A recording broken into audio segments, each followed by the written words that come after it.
have your attention, please? The show starts in 10, 9, 8, 7, 6, 5, 4, 3, 2, 1, go. You think that, Patty? I agree. All right, listen, I want to start with this. Oh, what a night. Watching Tottenham on a Tuesday night. You play Thursday because you're fucking shy. What a feeling, what a night. You can't then tell me that two players go out and you strengthened as well, and then all of a sudden your whole season crumbles. It's crazy. And to me, if Arsenal don't make top 4 this season, that is one of the biggest bottle jobs in recent Premier League history. But imagine me then turning around and saying, oh, you guys are celebrating today, but 3 weeks ago you were unhappy. That's football.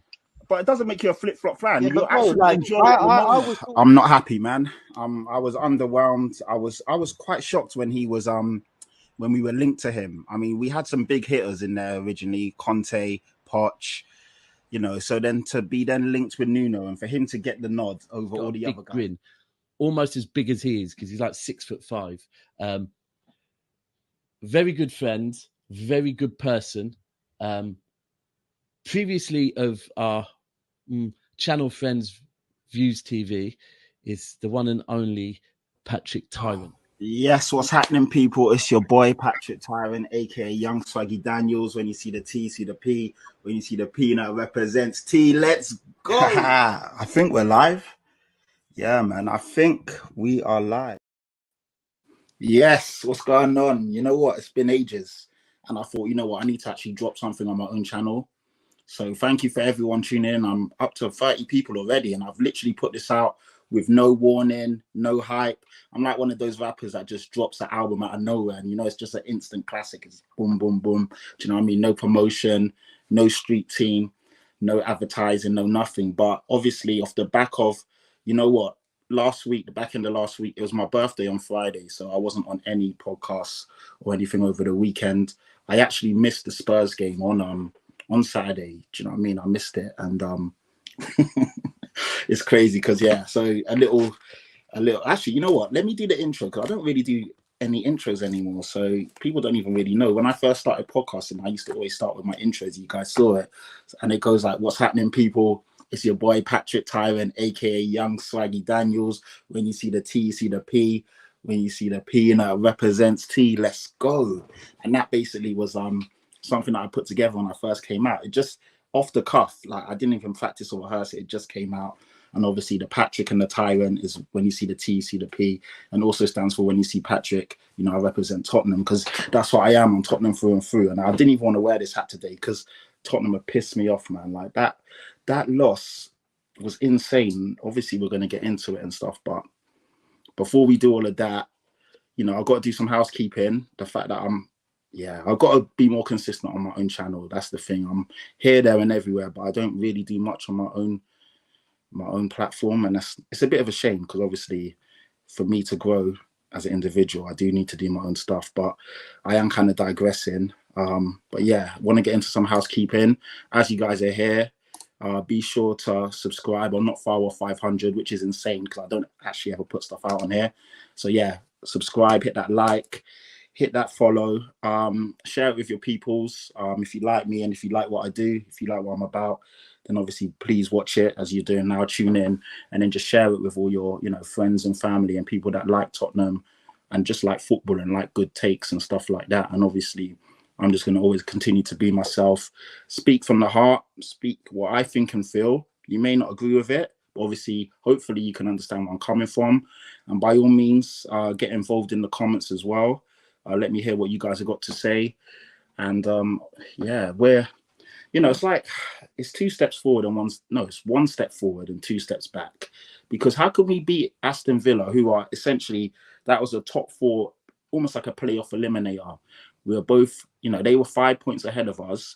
We've got the game in hand on them, but if they would have beat us, they would have went 8 points clear, which is pretty much at this stage of the season, I would have given them a massive boost, and it would have given them that, you know, the wind in their sails and demoralized us. And all of that stuff. But then for us to then do that, absolutely batter Aston Villa, fantastic performance away from home. And then the next week, we do what we did against Fulham. It's just insane. And I thought we had got away from this Spursy mentality. And I hate to use the word Spursy. I really hate that word Spursy. I hate the term with a passion, because other teams, when they mess around and drop points and do stuff like that, they don't really get labelled with that. But that's the only thing I can think of that basically defines what happened. Like, and I said it on Last Word on Spurs. I said Fulham away is by no means a formality. And then everyone that watched Last Word on Spurs on last week, Wednesday, it was basically the Fulham preview. Shout out to everyone that tuned in and watched it. And you would have saw me say that I thought that we would go there and win, but I said it's not a formality. Fulham are a good team on the day. And I said they've even got some good results this season. They beat Brighton 3-0 at home. They beat Man United 2-1 away, which was kind of a recent game. They beat West Ham 5-0. West Ham are all right on their day, do you know what I mean? And then the next game, subsequently, they beat Forest 5-0 as well. So that was 10 goals in 2 games. They also beat Wolves 3-2, which is a team that we struggled against this season. They drew with Arsenal 2-2 at the beginning of the season. And they also drew with us at home at the beginning of the season and knocked us out on penalties. So, you know, it's a team that we should be beating. But as you know, in the Premier League, there's no formalities. It's a cliche, but you've got to turn up every game. And I think we, as the players, took the game for granted. And I didn't realise it. Our record against Fulham at Craven Cottage is insane. Like, before Saturday, we had won our last 8 away fixtures against Fulham. They weren't all in the Premier League. One was in the Carabao. We hadn't won all 8. That's a lie, because we drew with them, didn't we? In August, sorry. But prior to that, we had won our previous 7 games against them. So yeah, our record at Craven Cottage was really good. And I don't know if the players had that in the back of their mind, but yeah, it was a shambles, man. It was a shambles. But like I said, it was my birthday on March the 15th. So 2 days before St. Patrick's Day, hence the name Patrick. Do you know what I mean? So on Friday, we went out to eat, and then we went out for drinks. And then on Saturday, I was out all day. Not on all day, but I was at a brunch during the day. And then we went out and just chilled, hit a few bars and stuff like that in Old Street. So it was the second game. I hate missing games, but it was the second game I missed this season.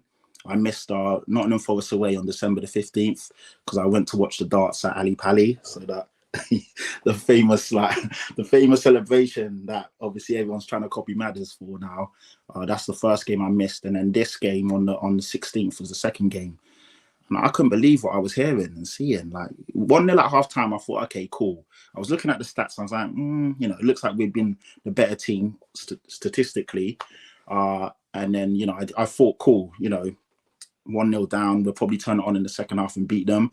Annoyed that we hadn't kept a clean sheet, but I was like, okay.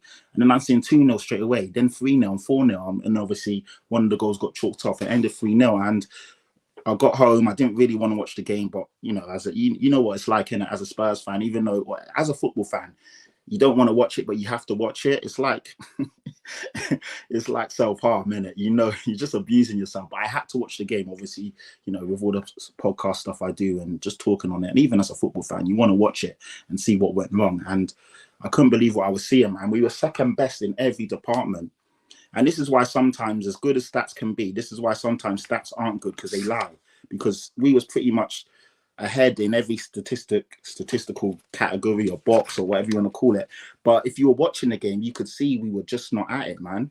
They were first to every ball. They had more fight. They had more desire. They came into that game with a point to prove, with a chip on their shoulder. And we just looked lost. Do you know what I mean? And it's such a shame, because in the against Aston Villa, every player to a T was fantastic.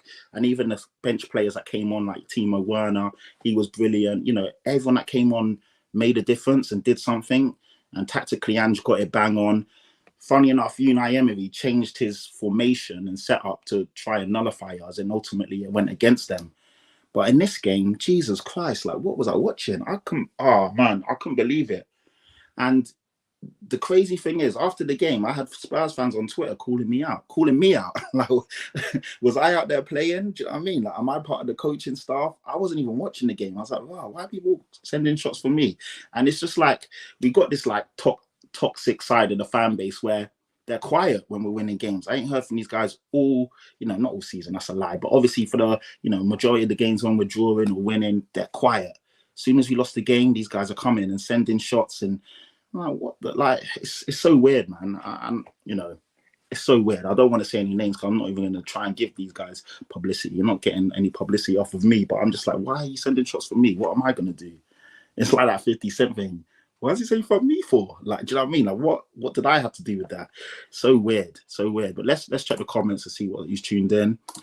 Yes, what's good? Thank you for tuning in because, like I said, I literally just put this out. So the fact that all you guys are here sitting and watching is brilliant. Yeah, what's good? What's good? How you doing, bro? And yeah, man, it's Tottenham. Yeah. Well, you said it anyway. You said it. You know what I mean? I didn't even have to say it, but yeah, yeah, yes, of course, definitely, and this is one of them games where I don't really want to dissect it, but it's good to dissect the wins and the losses. It's not always the reality of football and the reality of any football team, unless you're Man City last season. You are going to win and lose games. And to put into context, this is Ange's first season in the Premier League. And I did, I looked at some stats, which I will break down later. And, I'm not trying to gloss it over or make people feel better. But what I'm trying to do is give people just the reality and just put it into context. And, there's always going to be the rough with the smooth and the rebuild, the transitional year and all of that, yada, yada, yada. I know you don't want to hear it, but it is the reality. But like I said, as you're here, like it, subscribe it, share it. Do you know what I mean? If you enjoy what I'm doing, hit that subscribe button and let's try and get me to 500. I'm around about the 470, 480 mark, which is brilliant because like I said, I haven't been putting out content on a regular basis on this channel and I do need to do that. So yeah, you lot help me and obviously I will continue to try and put out good content that you guys enjoy and like to watch and all of that stuff. But let's get into the game, man, because obviously that's why I'm here. As you guys know, Fulham 3, Tottenham 0. And yeah, they just beat us in. This is why, again, sometimes stats are quite, they can paint a picture that isn't the reality because possession based, we had 57% of the ball away from home. You're thinking, okay, that's decent. Our XG, this is crazy. And again, XG, their XG was 2.76. They scored 3 goals. Our XG was 2.41 and we scored 0. And the sad thing about it, even though I don't really care for it because if you're not winning games, it doesn't really matter. But we had gone 38 games, scoring a goal. So in the last 38 games, we had always scored at least 1 goal in the Premier League. And obviously that run came to an end on Saturday. And that's the second longest run in Premier League history. Obviously, ours has spanned over the course of 2 seasons. So it did start with Conte, Stellini, Ryan Mason. And then Ange's had the bulk of it this year. So that was a fantastic achievement in the sense of, yeah, I know you don't win a trophy for it. And yeah, I know some of those games had been losses. But the fact that we were always good for a goal, it made me go into games feeling confident. Do you know what I mean? I know we haven't kept clean sheets and this and that. But if you're at least good for a goal, you're always going to give the team something to worry about. And obviously, it just means that, yeah, you're doing at least one of the things right. But we didn't look like scoring on Saturday. I know we had a few good chances, but if I'm being real, we didn't really trouble them. Brennan Johnson should have scored, Timo Werner should have scored, but they weren't, great chances in a sense of like we didn't cut a team open like we usually do. And a few of the shots on target, and again, this is why shots on target stats can be quite disingenuous if you just look at them and don't watch the game. Because a few of the shots on target, like the Celso's one of Brennan Johnson's, they're shots on target that even a 10-year-old would realistically save. They didn't trouble the goalkeeper. It goes down as a shot on target and it makes it look like we were dangerous in the final third, but we really wasn't. And I don't know, they say sometimes you just got to charge it to the game and it's one of those days and a bad day at the office. But for me, I'm really concerned because, if we have to talk about it, we have to talk about it honestly. And I want people to, come back to me. I know I just boom, off the cuff. I got 173 people watching, which is crazy because I've literally just put this out with no warning or nothing. So if you guys watch this back, hit me up in the comments and let me know what your thoughts are. But for me, I'm worried because it seems like Ange doesn't have a plan B. And you know, the plan A is to go gung-ho, all guns blazing, fullbacks pushed up, inverted, playing as essentially 8s and 10s and, you know, a high line and, you know, high risk, high reward. But if we're not breaking the team down and if we're not really at the races, there's no plan B. And I know I've heard the jokes like plan B is to do plan A better.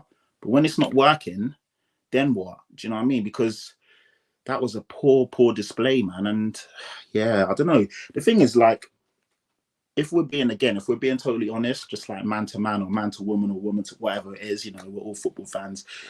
In terms of, you know, the the saying is man to man, but you know, obviously I know a lot of real good football fans who are female and pundits and all of that. So yeah, but it is what it is, isn't it? But yeah, anyway, I digress. Man to man, as I said, there's been many a game where we've not been great, but we've turned it on in moments, like 10 minutes, 20 minutes, half of football.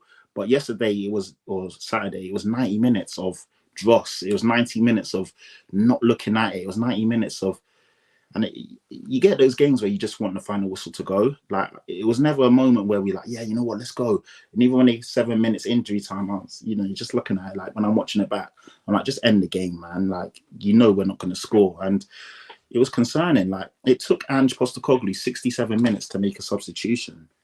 It's not working at halftime. You know, give it another 10 minutes, 5 minutes. But to wait to the 66th minute, for me, that's concerning. Like, I don't know, man. I don't know. And maybe am I being too harsh on Ange? Am I being too harsh on the players? But that was absolutely diabolical. And we had a good chance to we had a chance to go fourth because Aston Villa played yesterday. Thankfully, West Ham did us a favour. And I hate saying that. That makes me cringe saying it. But it's annoying because West Ham had 2 goals chalked off. I didn't watch the game, so I don't know if they were close calls or if VAR was being annoying and doing what it usually does. But twice in that game, West Ham went up 2-1 and the goals got chalked off. But the fact that Aston Villa dropped points was great for us because we're only 3 points behind them with a game in hand. Our goal difference is plus 17, theirs is plus 18. So that is great in the sense, but you know, sometimes you just like, I don't even want other teams to do us a favour. If we can't do it off the back of our own work, then sometimes it's like you don't even deserve it. But we got away with one in the sense that Aston Villa didn't win and further the gap. But it's a one game swing. Goal difference is on our side, but our game in hand is Chelsea away. So again, it's not a formality. And if we turn up like we did on Saturday, Jesus, that's, you know, we're going to be lambs to the slaughter. So not good. I mean, in terms of the starting lineup, we went into that game with pretty much starting 11 that you would essentially, you know, let me read this banner. Sorry, apologies. This banner's in the way, isn't it? So there you go. So yeah, we went into the game with pretty much the strongest 11 in the sense of who's been playing well and who you would expect to play. Son down the middle, fantastic. Even though Richarlison was back, Son kept his place down the middle. Brennan Johnson on the wing, he had a really good game in the last game. Madders as the 10, you know, that makes sense.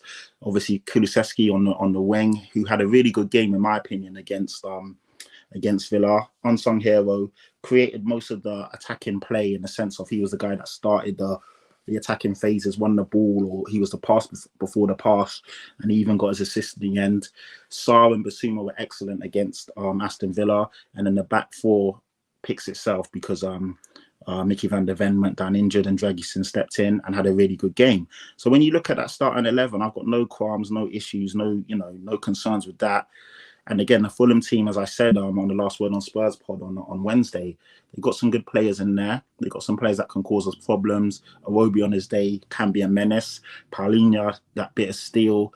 And I'm going to get into that because I'm going to ask you guys as well, what do you think about, in terms of the number 6, in terms of an actual DM, we don't have a steely DM, a guy that will just break up play, and he's not got to be fancy on the ball, but he just does the dirty work. For me, Basuma isn't that guy. He's a good player, a great player on his day. He's a good player this season. He started really well and he's dropped off massively, if we're being honest. And he's not the guy that, in the sense of, if we want a real DM, someone that If we're going to push all of our players up, I'm going to play this dangerous football, we need someone that is going to sit back and mop up. And right now, I don't feel we have that in the team. And I feel in a game like Saturday's, apologies, it really cost us. So, yeah, I don't know. Let me know what you guys think. And then obviously Pereira, as I said, is there essentially a James Maddison good player. Willian seems like he doesn't age. I swear that guy must be about 38, but he's still up and down that pitch he's an absolute menace, considering he's easily 35, 36. Mental. But anyway, they just played their game to a T, and yeah, we were just shit on that, really. Apologies for the language, but I can't really say anything less than that. We were just awful, man. Really, really bad game. And it's one of them games where you don't even want to dissect. You really just want to erase it from the memory banks. But because it's business end of the season, you can't get away from performances like this, because every game counts now. You know, we've got 10 games left. That was a game that we should be getting all 3 points from. On your worst day, you get a draw. And it's one of those games, you dust your shoulders off, you're annoyed that you got the draw, and you go again. But to lose 3-0, we've just, all the hard work that we did at Villa Park, we've just erased it with the next game. You know, we got 4 goals and a clean sheet, and then the next game we go in and we drop 3 goals. It's, I don't get it, man. I don't get it. And I just don't get the mentality. And it annoyed me the next day. And I know the guys are just trying to do the right thing. When I saw Son and Romero and, you know, all the guys say, you know, we go again and we know it wasn't good enough, and just like, oh, you know, like, just shut up, man. Do you know what I mean? Do your talking on the pitch. Like, why is it taking you the next day to come out and do that in the game? I don't know why I didn't see anyone really like pull the guys together and just say, what's going on? Like, do you know what I mean? Like, I just didn't see it. I didn't see any leaders on Saturday. And Son's fantastic. Great player. He's been a great leader this season. So is Maddison. So is Vicario. So is Romero. But I just didn't see that fight and that commitment and that desire on Saturday. I don't know what happened, man. It just, yeah, mental. Like, it's really frustrating considering that we had done so well against Villa and really fought to get ourselves back in the mix. We are still in the mix, of course, but yeah, it's frustrating, man. It's frustrating. Yeah, like, exactly. Where was the leadership? That's what I'm saying. Where was the leadership? Where was that guy that just said, this isn't good enough, let's do something about it and try and change the momentum and the swing of the game? Yeah, man, I don't know. And again, this is what I mean about the stats. Stats are crazy because in this game, big chances, Fulham had 3, we had 4. Big chances missed. Fulham missed 1 of their big chances, so they converted 2. We missed all 4 of our big chances. Crazy. All 4 big chances we missed. You know, touches in the opposition half, we had more than them. Passes in the opposition half, we had more than them. We had 5 corners to their 4. Shots on target, they had 7, we had 5. But like I said, a few of the shots on target weren't really testing shots, so it doesn't really, I know it looks good on the stats, but it doesn't really tell the full story. Keeper saves, they had 5 keeper saves, or we forced their keeper into making 5 saves. They forced Vicario into making 4. Yellow cards was pretty even. They had 2, we had 3. Yeah, man, it was a poor game. One of the worst games I've seen us play in a long time. I just, considering we got so much on the line right now, I don't know, like, the players just didn't look at it at all. They didn't look like they wanted to be out there. And these are the games that players should live for. You know what I mean? You're in the mix.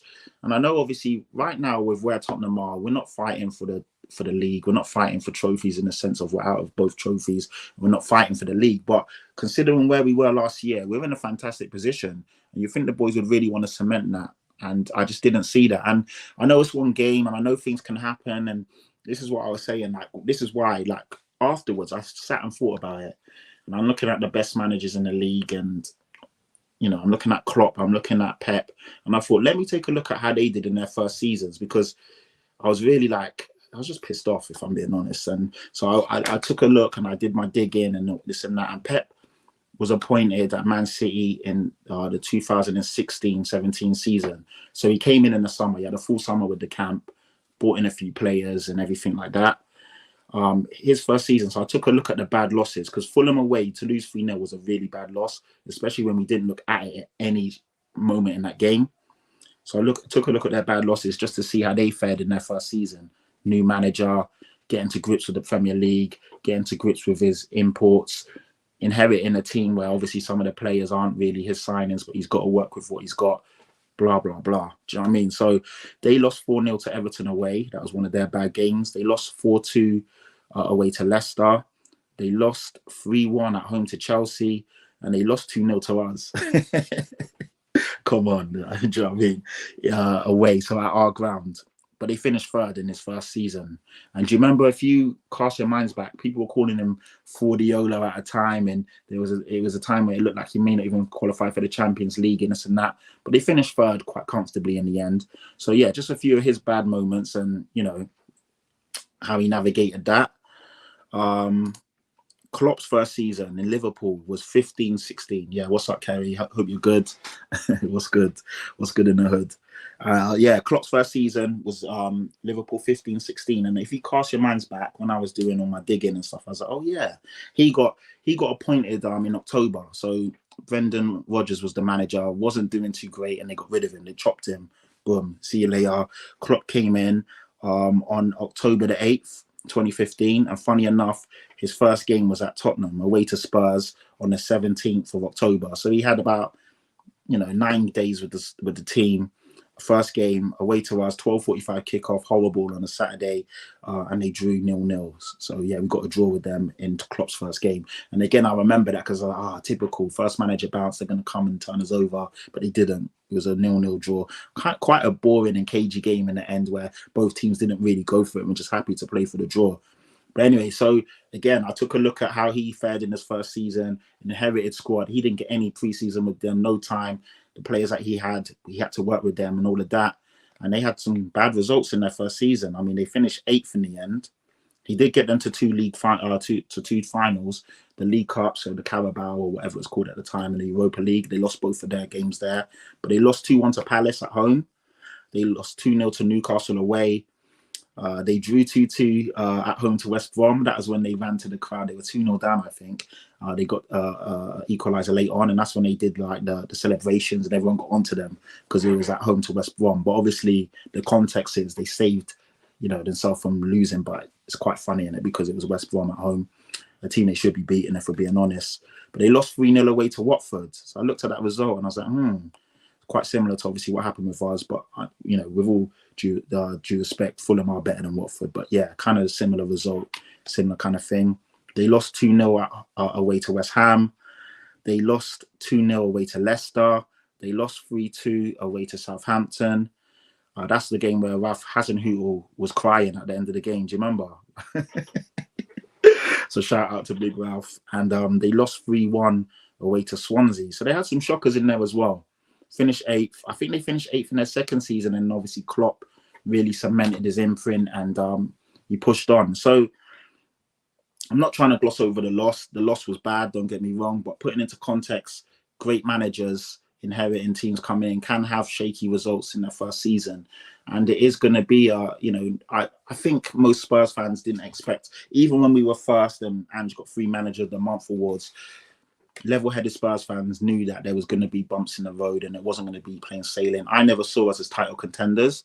Obviously, you take it, and if you can continue and stay at that momentum or that level, then of course. But I knew at some point there would have to be some sort of rocky moments, and it was crazy. The Chelsea game at home where 2 of our best players got injured, 2 players sent off. It literally in the flick of a switch, we went from having a fantastic 11 on a really good run, then we lost like 3 or 4 players in one swoop. But these are the things that a manager has to deal with. These are the things that a team has to deal with, and it can make you or break you. We kind of did okay during that period, but it's taken a long time for us to really get back into the swing of things. And like the title or the thumbnail says here, I genuinely thought we had turned the corner. After the Villa game, I thought, yeah, you know what? I'm feeling good. I'm feeling confident. Had a favourable run of fixtures after the Villa game, so I thought we can pick up some points. We've got some tough games coming up on the horizon, but I'm thinking, we go into that, get maximum points, and then we just see where we're at. But it was a shocker because I didn't see this coming. Not this performance. And you can lose any game, Like, I'm not one of these guys that thinks that no team has a genuine right to win a game of football. And especially if you don't turn up at this level, you know, even the better teams, there's fine margins. And if you're not doing the basics right, not chasing down, not closing down, not really putting energy in, not pressing, not defending as a unit, you'll lose a game, man. And it shows. And Fulham, Fulham was so much better than us. And it's because we didn't get the basics right. And you got to do that at least. And if you're not doing that, the manager needs to pull you off. I'm sorry, Ange, if you can see players are not really at it, take them off, man. Like, do you know what I mean? Like, it's, yeah, I don't know. Like, it's really concerning, like, in that sense.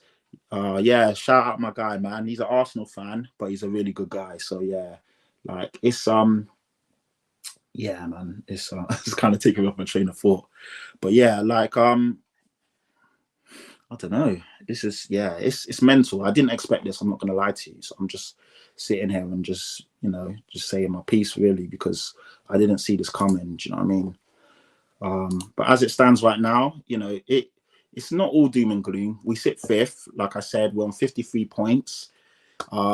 We are 3 points off Villa in fourth. We've got one game in hand on them.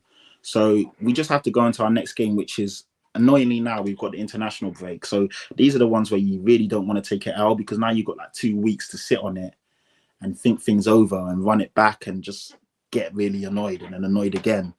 But the good thing for me, the only glint or the silver lining or whatever you want to call it, is that we didn't pick up any injuries. We didn't sustain any injuries. Now the players go away to international break. You hope they come back fit. And our next game is Luton at home. We have to beat them, man. Like, you know, no if, buts and maybes. We have to get a result there. Do you know what I mean? And then we go again. But yeah, like, talking about the next games, Luton at home, West Ham away after that, which is a tricky one, as Villa will attest to. Forest at home, Newcastle away, and it looks like the Man City home game has now been postponed because they beat Newcastle in our FA Cup, so it's almost like a fixture clash. So we don't know when that's going to be, but it looks like that game will be moved. I'm not sure if that's a good or a bad thing. We'll have to see. But yeah, frustrating, man. Really frustrating. I don't know. I get first season, but you can't have personality disorder in every player. Yeah, that's exactly, Colin. I agree. Like, every player was not at it. Probably Vicario was the only guy who had a decent. I don't know. You can't let him 3 goals and have a decent game, can you? But yeah, maybe, am I being harsh? But for the first goal, Muniz, like, that shot wasn't right in the corner. I've seen Vicario do better than that, so I'm not sure. Maybe I'm nitpicking here, but in terms of actually getting out to the man in front of him, I think Romero or whoever it was didn't really close him down or put in a challenge. I don't know, man. Yeah, I just didn't see it. I didn't see the hunger and the desire. And Romero made a few good blocks, don't get me wrong, but I just didn't see the usual sharpness from the players. I didn't usually see that desire, that hunger, that willingness to close players down, to run after the loose balls, to really put the pressure on them and to force them into mistakes. Fulham just were very comfortable. They had a lot of time on the ball. Seemed like they had a lot of space to make passes. They were cutting and they were playing triangles and passing around us. They were playing with flair and oomph and zip, and we just looked like we just wasn't at it. We were there for the taking. You know, we were lambs to the slaughter, and they could have scored more. Like, 3-0 is kind of like, it sounds mental to say, but 3-0 is kind of, it did us a favor, because it could have easily been 4, could have easily been 5. Like, it's actually, yeah, that's crazy, isn't it? What's your question, Ennis? 1 second. Do you know when the next Football Content Awards are? October, November this year. It's usually every November, if I'm correct. October, November. I mean, I don't know. I don't work for the Football Content Awards or whatever they're called, FCAs, but it will be around about that time. So yeah, the last one was around about October. Yeah, so it should be about that time. Shout out to FCA's. Last Word on Spurs won an award last year, so that was quite cool. Got up on the stage, lifted the trophy. So yeah, that was cool, man. But it should be about that time. So yeah. But I think that's it, you know. I didn't really want to come on here and go crazy. Of course, I'm pissed off. Of course, I'm annoyed. Fulham is a team that we should be beating, if I'm being real. And that's not even being disrespectful. We pretty much beat them every season, other than the Carabao Cup. And we didn't lose to them. We drew in 90 minutes in normal time. And then we went out on penalties. But to lose like that, mental, really bad. Yeah, I don't know, man. I know any team can lose a game, but it's just when everyone looks lost, even the manager, that's when, for me, there's concerns. Like, what's going on? Hopefully Ange learned. I don't even want to say that because, I mean, we all knew, we know Ange should know about the players by now and he should know what's what. But yeah, maybe hopefully he learned from this. Hopefully he, as a manager, has taken a lesson out of this. And if there's changes to be made, I've seen Ange be reactive and make changes at halftime after 15 minutes. He's not scared to make changes, but I don't know why he didn't in that game. I don't know. I just didn't understand what was going on. Like, nothing made sense to me in that game. Nothing. So, yeah, I don't know. Shout out to Fulham. At the end of the day, they did a number on us. They did what they needed to do. You got to just take your hat off to the better team. They deserve to win, but I'm just shocked and disappointed. That's all I can say. In terms of Tottenham, I'm shocked, disappointed, angry, and I'm gutted for the away fans as well. Luckily, it's a short journey, so it's not too demoralising, obviously, travelling from West London home. But the fact is, like, you go to these games, you don't expect to see that. Like, it's just, yeah, it's unthinkable, isn't it, to not see any desire and commitment. And yeah, mentality, that's a good point. The mentality has to be questioned. It has to be questioned, man. And I don't know if this is Ange's saying the right things. He's turning around and saying that, we need to get out of our, and not me as fans, and this is what annoys me as well, because I don't know, like, people are trying to call me out maybe now because I'm a known face and I'm on different podcasts and people know, obviously I represent Spurs and this and that. But why are you calling me out? Because I've never been Levy's biggest fan. I've always been Levy out. I've always wanted him to back the manager. I've always wanted more. I've always said that we should be aiming for trophies. I've always said all the things that Ange is saying now. So I don't know why I'm getting called out.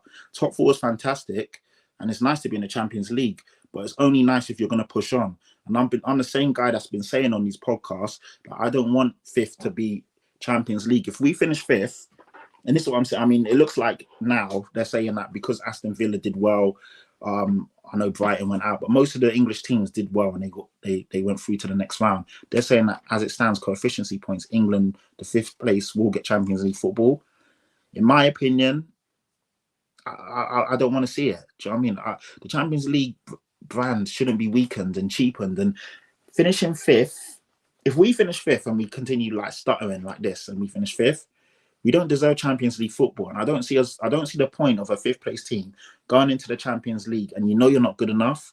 It's just a waste of a competition. I'd rather go into the Europa League, take it seriously and try and win it.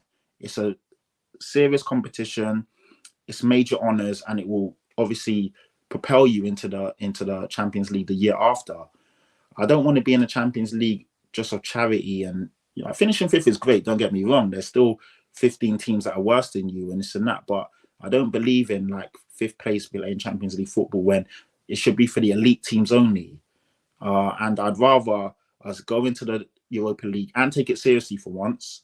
Because again, when Pochettino was at Spurs, it was one of the things that really annoyed me when he used to like play weakened teams in the early rounds of the Cups or Europa and we end up going out. And then it's another year without a trophy, and then we're just aiming for top four and top four and top four. And if you're not building off of it, it means nothing. So I hear what Ange is saying, but also at the same time, I want to see the manager backed in the summer. So yeah, going back, I don't know why people like. I obviously, like, who doesn't want to play in Champions League? Who doesn't want to see your team go against the best? But only if you know that your team is actually trying to be one of the better teams and trying to win and not just there to take part. So again, I don't really understand it. I've never had that mentality, and a lot of fans that I know don't either. So don't try and bridge us or group us all in the same boat because we're not. Do you know what I mean? Like, we finished second, we finished third, we finished fourth. That's great. But if you're not winning things, it kind of means fuck all in the grand scheme of things. It's about progress. It's about seeing your team develop. It's about seeing your players get better. It's about seeing better players brought in to push the team up and all of that good stuff. Do you know what I mean? So Champions League football is fantastic. And of course, I would want to finish fourth, want to finish third or second or whatever. But I don't want to finish fifth and then we kind of get in there and everyone's like, oh yeah, this is great. We're in the Champions League. It doesn't stop there. You've got to aim to build and build and build. And I know Rome wasn't built in a day. And you can look at all the teams like City, Liverpool, even Arsenal.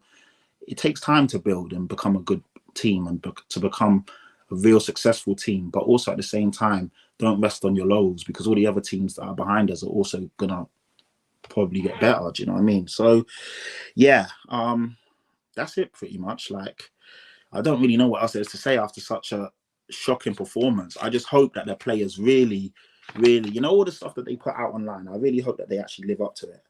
And the next game we see a battering. And the Villa game was great because it was the first time in a long time that I've seen more than 2 goals go in, and first time I've seen us beat a team comprehensively. But then the next game we go and get beat comprehensively. So I'm like, what's going on? Like, where's this come from? I didn't see that performance coming. I really didn't. And that's what's worrying. That's what shocked me. Shocked me to the core. Shocked me to the core to see that. And then to see the performance back and just see no one really at it, no one trying. Yeah, that was disgusting. I'm not gonna lie. It was disgusting. I felt embarrassed watching that performance back. So yeah. And you work hard all season to then try and throw it away like that. Like, come on, guys. Do you know what I mean? I need more from the players. I need more from the manager. And Ange is a great manager. I think he's done really well, but the season's not over. The season's 38 games, not 28 games. I don't need to see no more stuff like that. We may lose to Liverpool. We may lose to City. We may lose to Chelsea, dare I say, or whoever. But I want to see us go down fighting. I didn't see that in that game. And that's what I hate to see. I hate to see half-assed performances. People already on the beach. It's like when we played Newcastle last game of the season. We'd already qualified for Champions League. They had been relegated. They had nothing to play for, and they ended up beating us 5-0. 5-0, 5-1, whatever it was. It kind of reminded me of that performance where everyone was just switched off and didn't really care. I don't want to see that. Like, I hope the manager really put a rocket in these guys' asses, because no one ever wants to see a performance like that. Do you know what I mean? So yeah. But yeah, shout out to Colin, man. I really appreciate you tuning in.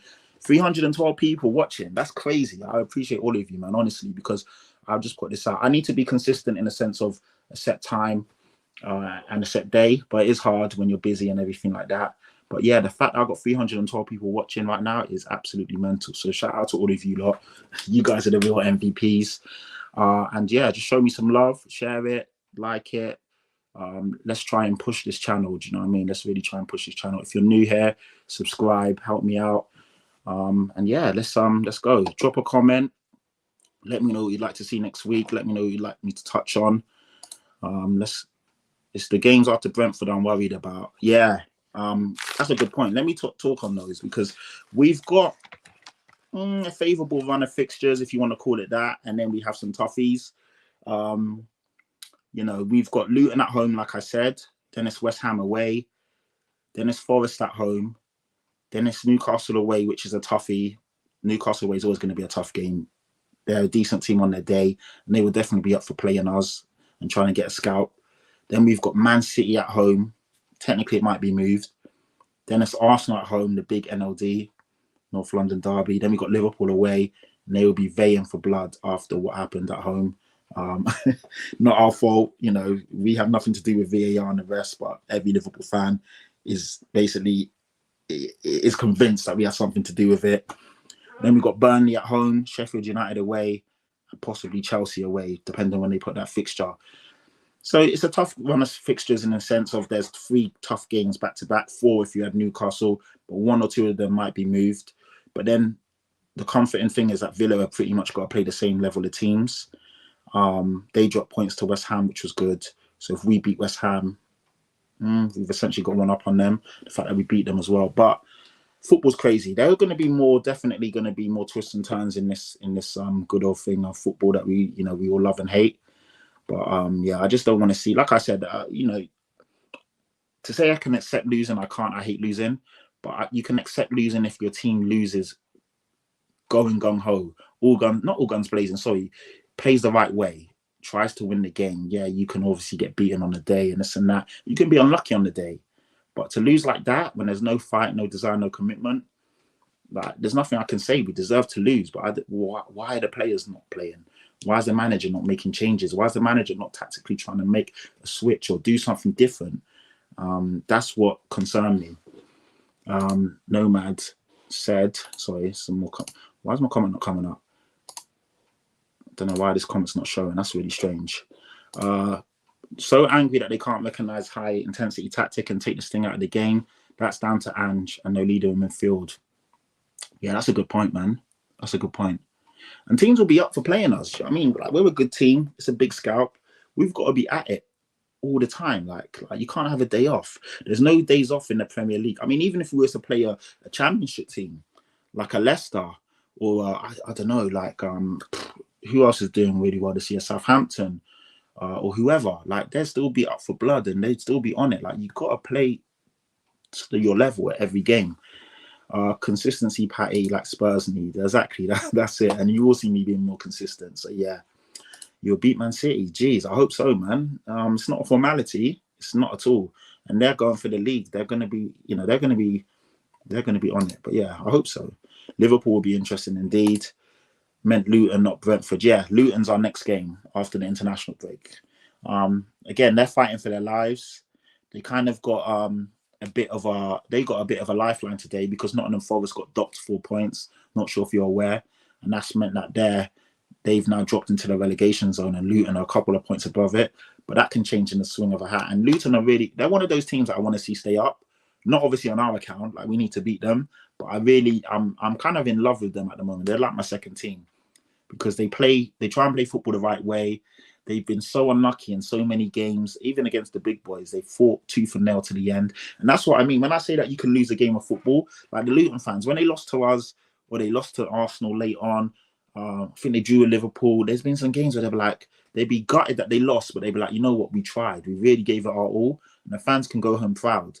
Like, there's ways to lose a football game. The way we lost, it's not it. Do you know what I mean? So I really wanted to stay up. But obviously, that sentiment goes out the window when we play them. We need all 3 points. So yeah. But yeah, man. Like I said, guys, I appreciate you all tuning in. I hope everyone that watches this back enjoyed it. Well, 46 minutes. I said to myself I was only going to do 20 minutes. So the fact I've done 46 is mental. But yeah, thank you to all the guys in the comments. You lot have obviously helped carry the show. Yeah, drop a comment. Let me know what you'd like me to talk on next week. I'm going to obviously... Yeah, next week I might do something during the international break, but I'll definitely be back after the Luton game to dissect and chop that up. But yeah, my name's Patrick Tyrant, aka Chatty Patty, aka BKA Young Saggy Daniels, CKA the Humble Hotspur. So yeah, you can catch me on Twitter at Patrick Tyrant. You can catch me on Instagram at Patrick Tyrant. And yeah, man, I hope to see interact with as many of you as possible. If you see me at the Spurs ground, say hello. A lot of you do already, which is really cool. And yeah, I'll leave it at that. So yeah, till next time, till next week, till 2 weeks time, 3 weeks time, whatever it is, show me some love. Take care of yourselves. Football is just football at the end of the day. Don't let it draw you out. Don't let it take you away from who you are as a person. I've had a few spats online and stuff like that. And really and truly, it's just a game. Do you know what I mean? It's just a game.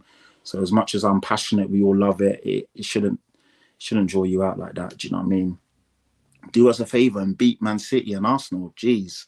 I mean, not for you, for us. But yeah, I hear you. I mean, as long as Arsenal don't win the league, with all due respect, I know you're a Liverpool fan. I don't really care if City or Liverpool win the league. You're both fantastic teams. I have no issues with either of you. I only dislike the London teams. I'm not one of these guys that's going to have all these rivalries of different teams all over the gaff. Doesn't make sense to me. I obviously dislike Chelsea, Arsenal, and West Ham for obvious reasons. All the other teams, cool, is what it is. So yeah, we'll beat them for ourselves, hopefully. And you guys just make sure you beat... Have you got Arsenal? No, you haven't got Arsenal again. Make sure you beat Villa. You must have Villa at some point. Make sure you beat Villa. Do us a favour, and we'll try and return the favour. So yeah, we're Man City's bogey team, but don't forget we did lose to them in the FA Cup this season. It's 1-0, but still, it's a tough game. But yeah, I hope that run continues. Because obviously, we need to beat them for our own sake. So yeah, Luton is the only team from the Championship that is fighting. Exactly. Well, Burnley got a win, didn't they? The thing about Burnley, and it's really weird because Vincent Kompany has, in my opinion, been crap this season. He's not been great at all, but he gets a free run. No one's really talking about how bad he's doing. No one's really talking about how crap Burnley have been. But yeah, I don't know. Like it's a bit of a strange one. Sheffield United are absolutely woeful. They're just literally already down and out. Burnley probably are down and out as well. I hope Luton stay up, but then who goes down then? Forest, Everton, Brentford, maybe. I'd love to see Brentford go down, just because of Mope. I really don't like that guy after what he did. That'd be quite funny. So yeah.